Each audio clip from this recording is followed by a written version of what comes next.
Je vous invite, frères et sœurs, à prendre vos Bibles. Et on va méditer sur cette bonne parole qui est la parole du Seigneur. En Luc chapitre 6, à partir du verset 17, jusqu'au verset 19. Luc chapitre 12, versets 17 à 19. Chapitre 6, versets 17 à 19. Et la parole de Dieu nous dit ceci. Il descendit avec eux et s'arrêta sur un plateau où se trouvait une foule de ses disciples et une multitude de peuples de toute la Judée, de Jérusalem et de la contrée maritime de Tyr et de Sidon. Ils étaient venus pour l'entendre et pour être guéris de leur maladie. Ceux qui étaient tourmentés par des esprits impurs étaient guéris. Et toute la foule cherchait à le toucher, parce qu'une force sortait de lui et les guérissait à tous. Et les guérissait à tous. Amen. Nous voyons, frères et sœurs, dans ce passage, Jésus se rendit à la montagne. Il se rendit à la montagne pour prier. Il nous dit la parole de Dieu qu'il passa toute la nuit à prier Dieu. Toute la nuit à prier Dieu. Et nous dit la parole de Dieu que quand le jour parut, de matin très tôt, d'entre ses disciples, il choisit ses 12 apôtres. Il choisit ses 12 apôtres. Et c'est là que Jésus descend avec eux, avec ses 12 apôtres. Et nous dit la parole de Dieu, frères et sœurs, qu'il s'arrêta sur un plateau. Il s'arrêta sur un plateau. Pourquoi qu'il s'arrêta sur un plateau? Jésus descendait de la montagne, de cette montagne où Jésus a exalté le sermon sur la montagne, où il a exalté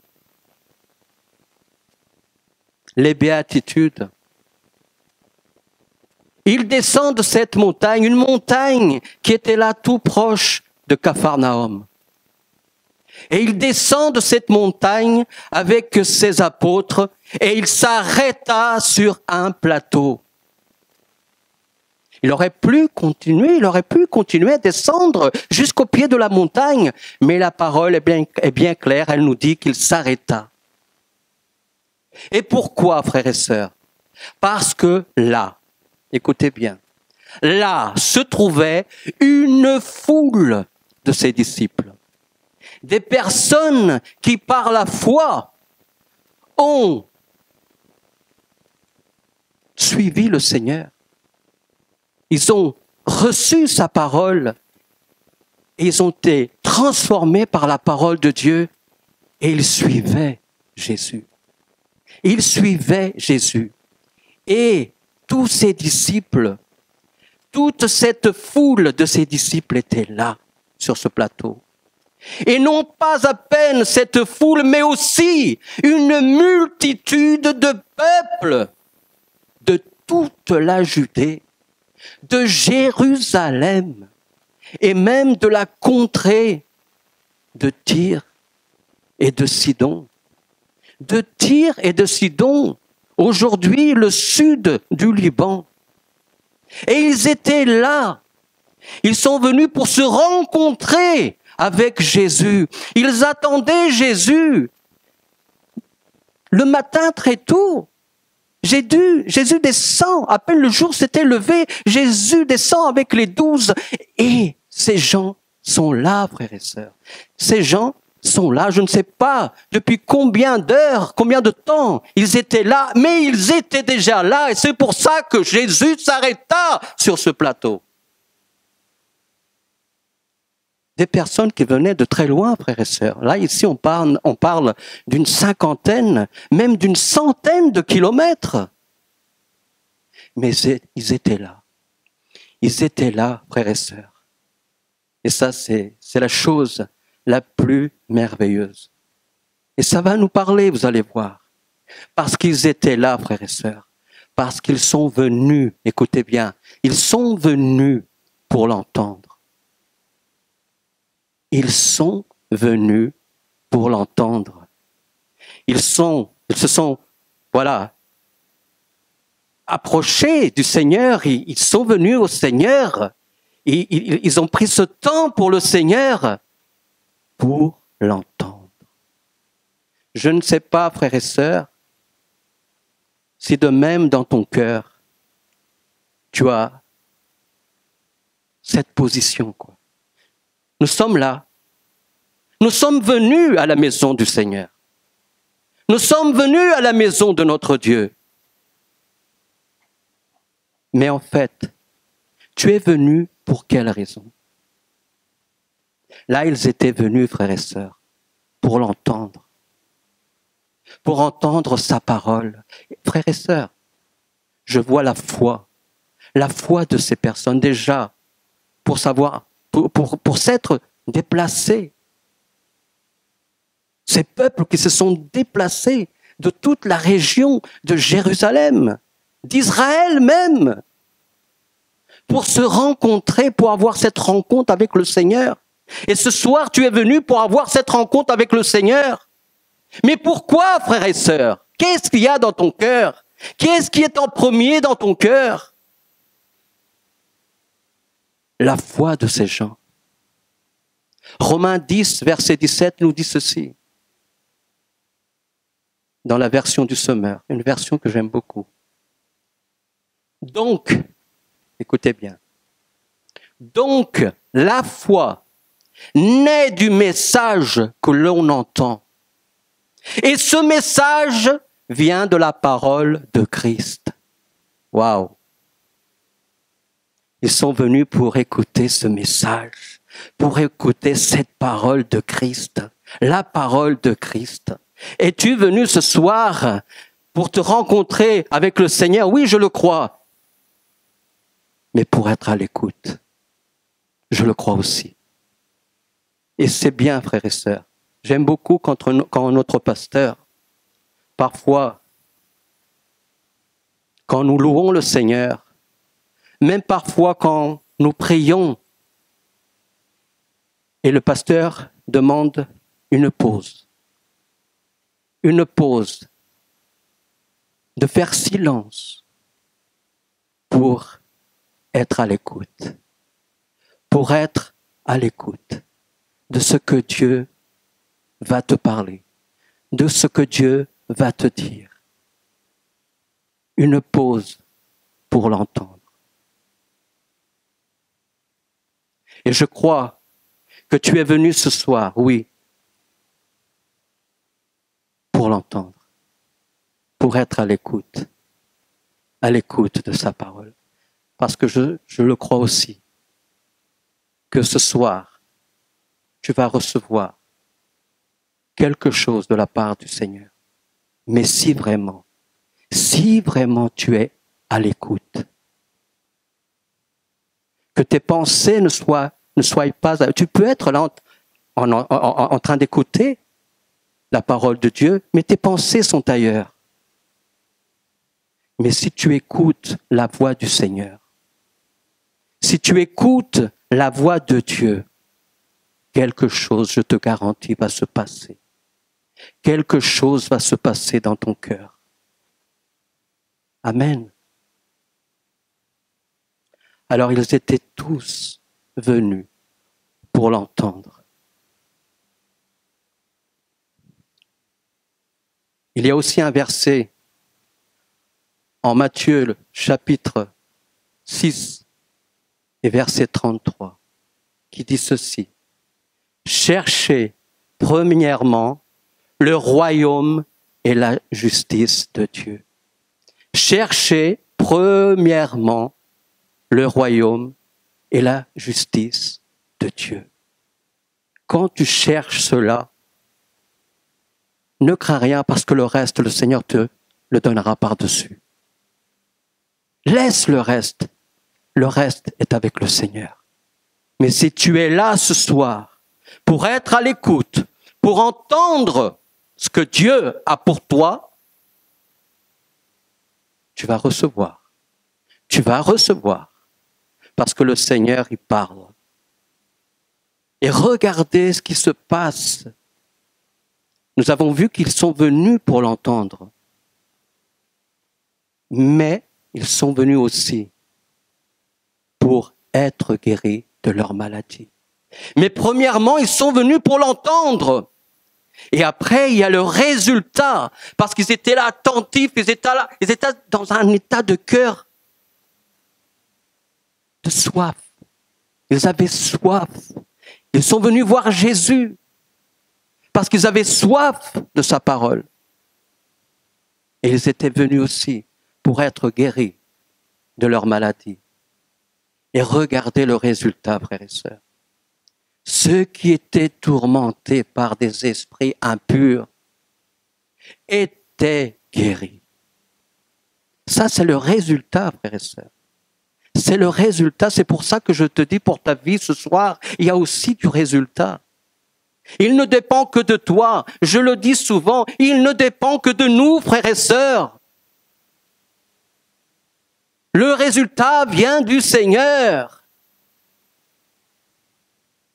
Si tu cherches, premièrement, le royaume et la justice de Dieu, si tu cherches, premièrement, à être à l'écoute de ce que Dieu a pour toi, parce que quand tu viens à la maison de Dieu, Dieu veut te parler, mais il veut que tu sois attentif, avec tes oreilles bien ouvertes, pour que tu puisses aussi être béni, pour que tu puisses aussi recevoir ta victoire. Je ne sais pas ce que tu as besoin de recevoir.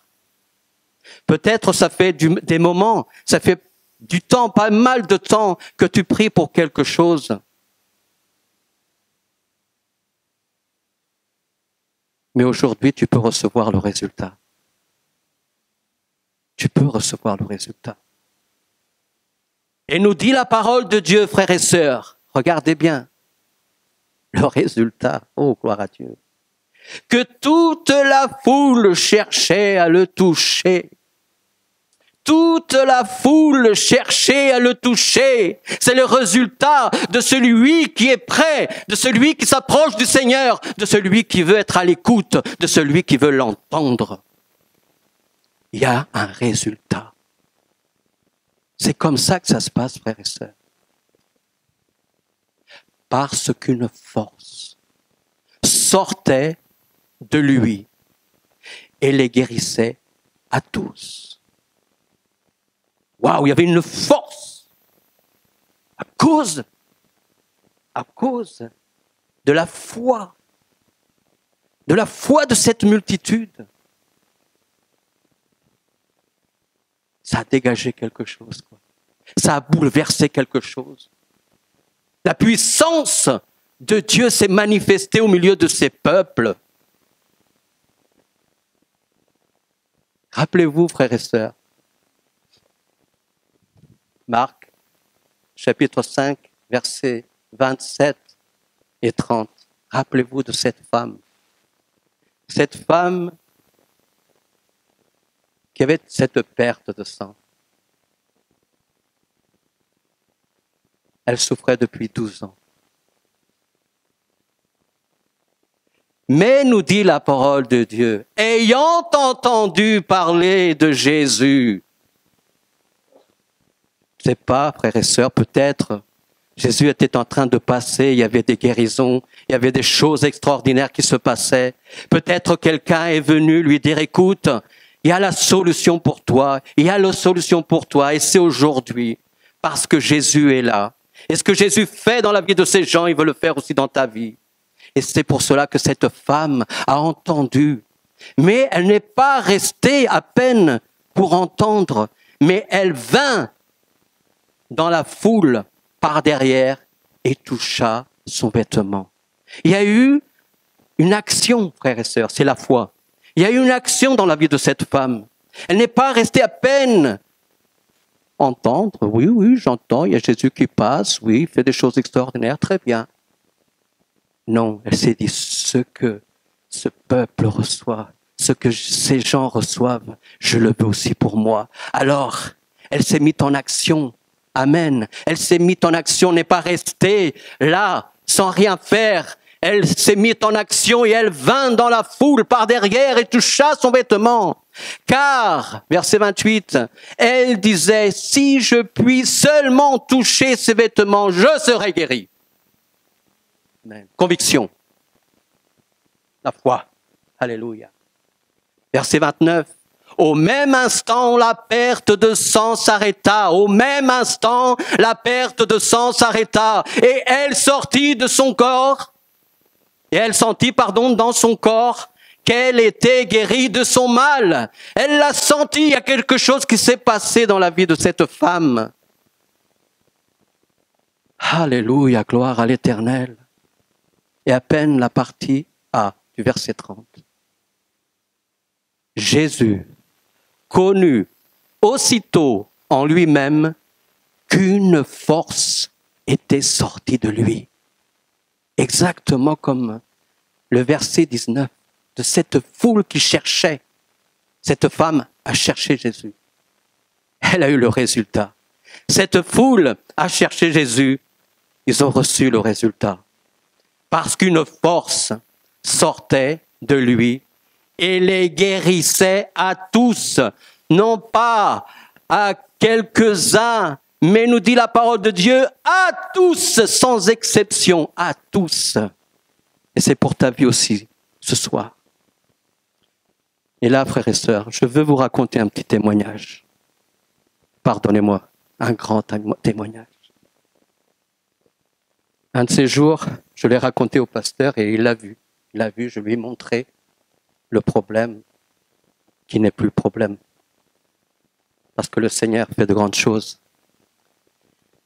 Écoutez bien, frères et sœurs. Au Montana, c'est pas en Amérique, hein, c'est tout près. Au Montana, il y a l'immeuble, c'est l'immeuble qui s'appelle le Montana. Il y a l'entrée. Et du côté gauche de cette entrée, il y a une espèce d'un petit jardin. Et il est entouré par un mur, on va dire un mur à peu près de cette hauteur-là. Et ce mur, il est carrelé, quoi. Alors, il est carrelé devant et par-dessus. Mais je réparais une gouttière. Et cette gouttière, voilà, à un moment donné, l'escabeau, il faut le mettre sur le jardin. Et je mets l'escabeau sur le jardin. Et moi, je me crois encore que j'ai mes 20 ans. Et j'essaye, je mets mes mains sur le mur pour faire un bond comme ça et atterrir sur mes pieds. Et en fait, j'ai atterri sur mes jambes, quoi. Et sur cette jambe-là, ça a été une douleur, frères et sœurs, une douleur épouvantable. Et je frottais tellement que ça faisait mal. Je frottais. Et quand j'ai arrêté de frotter, j'avais une bosse là sur la... Ça s'appelle comment cette os-là? Le tibia, merci. Le tibia. Ouh, une bosse. Déjà, le tibia, il a pas... Qu'est-ce qu'il a dessus? Il a que de la peau, hein. Et la grosse bosse, j'ai dit, Seigneur, mais qu'est-ce que... Et moi, j'avais un pantalon, vous savez, le pantalon de gymnastique, ils sont un peu épais. Mais le pantalon, il était nickel. Alors, je soulève le pantalon pour voir un peu les dégâts, quoi. Et une grosse fente, ça a été coupé par le carrelage. Ça a été coupé et il n'y avait que du sang. Du sang. Et c'est devenu tout noir. Et j'ai traîné ça, frères et sœurs, je crois peut-être une année entière. Une année entière et je priais le Seigneur, frères et sœurs. Je priais le Seigneur parce que, vous savez, des fois, à notre âge, on se prend des coups qui vont qui vont après se révéler quoi, quand on sera encore plus âgé. Quoi. Quand on est petit, voilà, on saute, on tombe par terre, on se met debout, tout passe, c'est bon.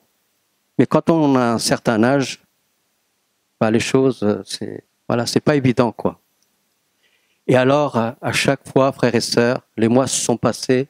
À chaque fois, je passais ma main sur ce tibia et il y avait un creux. Voilà, le creux est resté avec cette fente. Et je passais ma main et je regardais, je disais, Seigneur, mon Dieu. Maintenant, ce truc-là qui va m'accompagner peut-être le reste de la vie, je ne sais pas, mais Seigneur, tu peux faire quelque chose. Et j'avais mal, je vous dis, frères et sœurs, le matin, quand je me levais, j'avais mal. Et écoutez bien, frères et sœurs, une nuit, le Seigneur me réveille. Il n'y a pas longtemps, ça fait quoi? Même pas une semaine.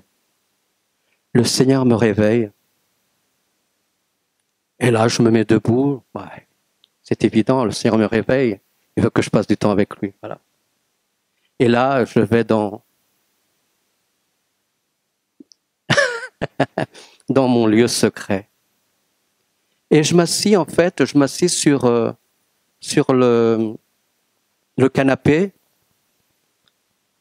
Mais j'ai dit, Seigneur, je ne vais pas prier, Seigneur. Écoutez ça, frères et sœurs. Je ne vais pas prier, Seigneur. Mais je vais être à l'écoute de ce que tu as pour moi, Seigneur. Tu me connais, tu connais ma vie, tu connais mon cœur, et tu connais toutes choses de moi, Seigneur. Moi, à peine, je veux rien te demander, Seigneur, mais je veux être à l'écoute. Et là, j'ai passé un moment en silence. En silence. J'étais bien, waouh. Et à un moment donné, je ne sais pas pourquoi, j'avais ma jambe comme ça, tendue, et mes yeux tombent sur le tibia.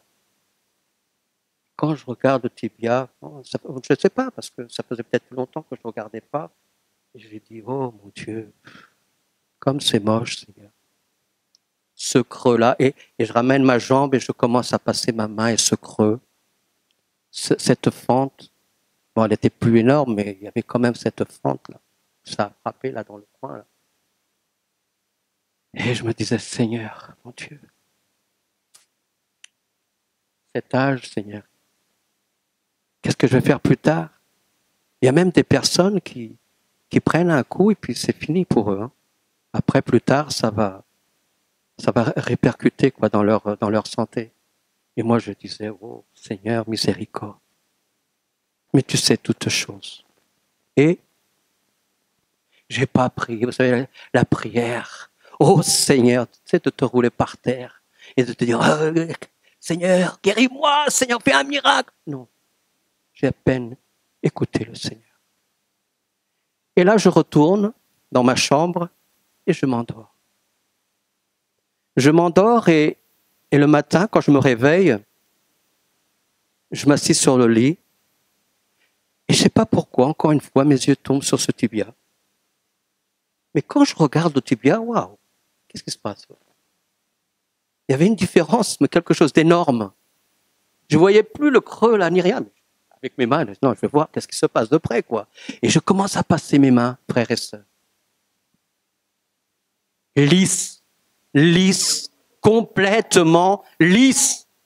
Et je passais encore, et je passais, Seigneur, tu m'as guéri, quoi. Je t'ai même rien demandé. Toi, tu as fait ça durant la nuit, durant mon repos. Tu m'as rétabli, Seigneur, tu m'as restauré. Et lisse aujourd'hui. On peut passer, c'est lisse, il n'y a rien du tout. Et même pas mal. Et je veux honorer le Seigneur, je veux le remercier, Seigneur. Alléluia. Gloire à l'Éternel. Le Seigneur est bon, frères et sœurs. Tu peux glorifier le Seigneur. Tu peux glorifier le Seigneur. Parce que si vraiment tu es à l'écoute, tu es à l'entente, tu es venu pour l'entendre à la Bachouria, eh ben, tu vas recevoir. Tu vas recevoir, frères et sœurs. Et on a ces expériences avec le Seigneur parce que c'est une manière de Seigneur de dire, tu vois mon enfant. Tu vois mon enfant, c'est comme ça, quoi. Quand tu rentres dans l'intimité avec ton Seigneur, quand tu passes du temps, et moi j'ai vraiment besoin de passer plus de temps, d'être à l'écoute, pour être à l'écoute, pour entendre Dieu. Pour entendre Dieu. Parce qu'après de cela, frères et sœurs, il y a le résultat. Amen. Seigneur, je veux te louer, je veux te rendre grâce, Seigneur. Et je veux te remercier pour ta parole, Seigneur. Je n'ai pas de mots, Seigneur, parce que mes mots sont si petits, Seigneur, et tu es tellement grand, Seigneur. Tu es tellement puissant, Seigneur. Oh, Seigneur, quelle grâce, Seigneur, de t'appartenir, Seigneur, de pouvoir compter sur toi, Seigneur. Aide-moi, Seigneur. Aide-moi, Seigneur, à partir de ce soir, Seigneur, à être plus à l'écoute de ton esprit, Seigneur. D'être plus à l'écoute de ton esprit, Seigneur. Je vais être attentif, Seigneur, à ce que tu as pour moi, Seigneur. Des secrets qui sont cachés, qui sont pour toi, qui sont pour moi, qui sont pour nous, frères et sœurs. Oh, merci, Seigneur. Merci pour tes bontés, Seigneur. Merci pour ta grâce. Seigneur, je ne cherche pas, Seigneur, à essayer de faire une étude sur ça, à essayer de comprendre ça. Non, Seigneur, à peine je veux te remercier, je veux glorifier ton nom et je veux te dire merci, Seigneur. Au nom tout-puissant de Jésus. Amen.